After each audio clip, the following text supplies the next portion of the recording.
The night air was thick with tension, the quiet hum of the city broken only by the distant sound of rushing cars.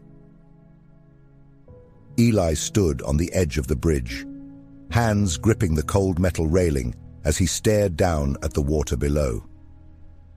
It called to him, a dark abyss that promised an end to the pain. He had lost everything, and now the bridge felt like the only place left to turn.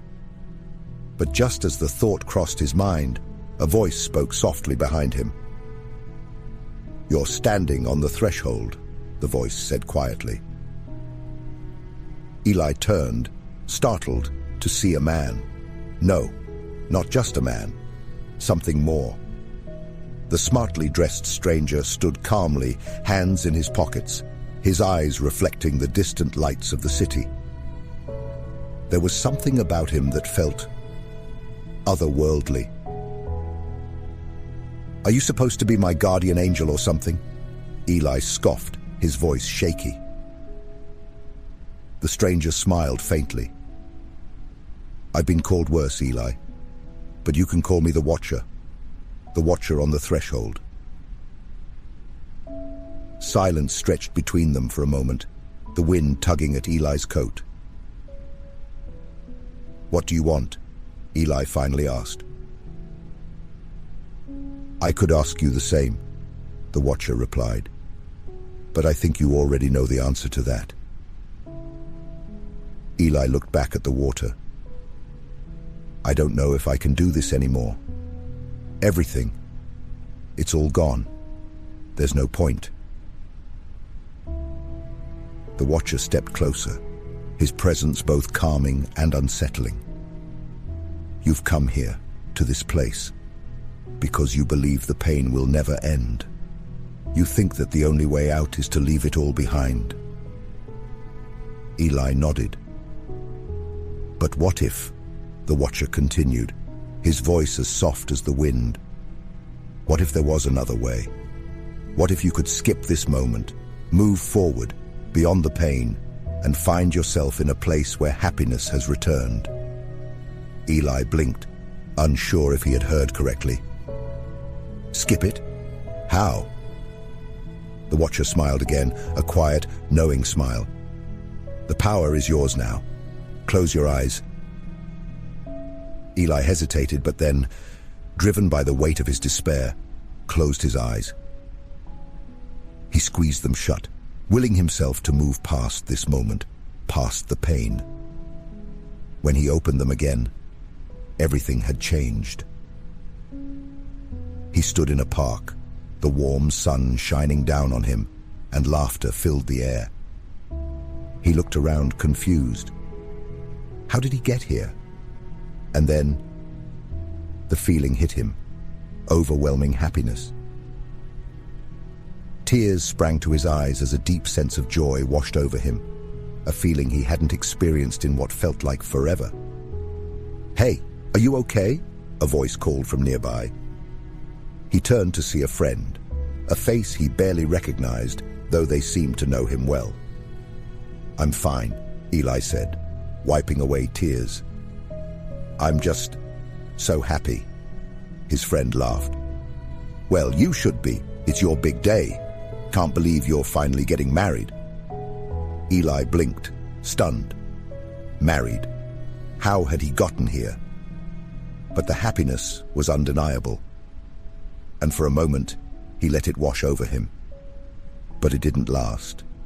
Days turned into weeks, and the next time a difficult moment reared its head, he found himself skipping it again and again. Each time he closed his eyes, willed it away, and opened them to find himself in a future moment, one filled with joy or peace. But with each skip, something began to change. He noticed small things at first. His body felt heavier, his face more lined, his eyesight grew worse, and his hands began to ache. He hadn't noticed these changes happening before.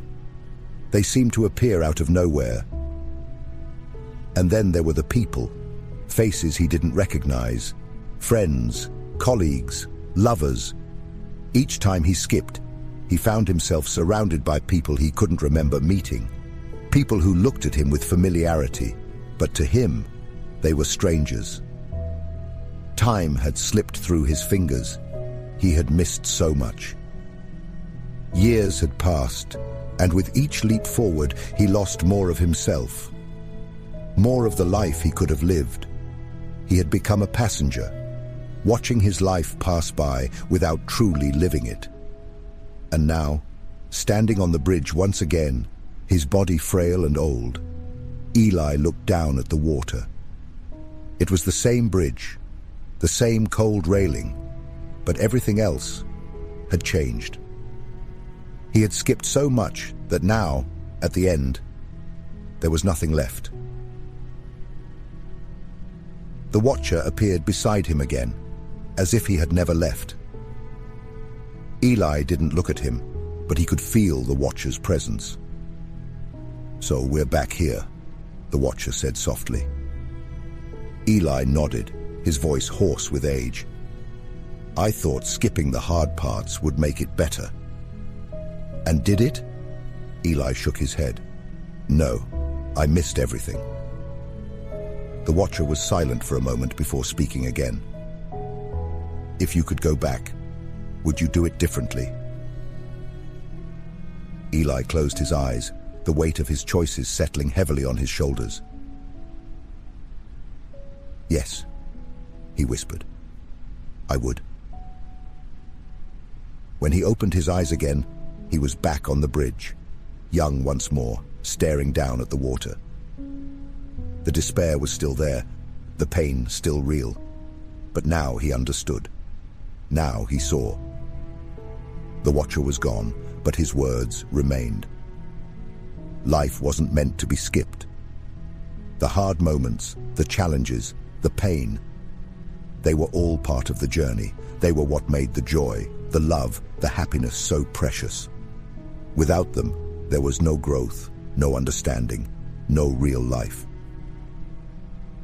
Eli stepped back from the edge, his heart pounding in his chest. He wasn't sure what the future held, but for the first time in a long time, he was ready to face it. He turned, walking away from the bridge, the sound of the water fading behind him. And this time, he didn't skip a single step. As you lie here, think about the challenges you've faced in your own life. It's natural to want to skip past the difficult moments, to wish for time to move faster when things feel overwhelming. But it's in those hard moments that we find our strength, our growth, and our true selves. Take a deep breath and let go of the need to rush through the hard parts. Life's challenges help us appreciate the joy, love, and peace that come after. Embrace the journey, knowing that with each step, you are growing stronger. Now close your eyes, release the day's tension, and allow yourself to drift into a peaceful sleep. You have the strength to face tomorrow. Good night.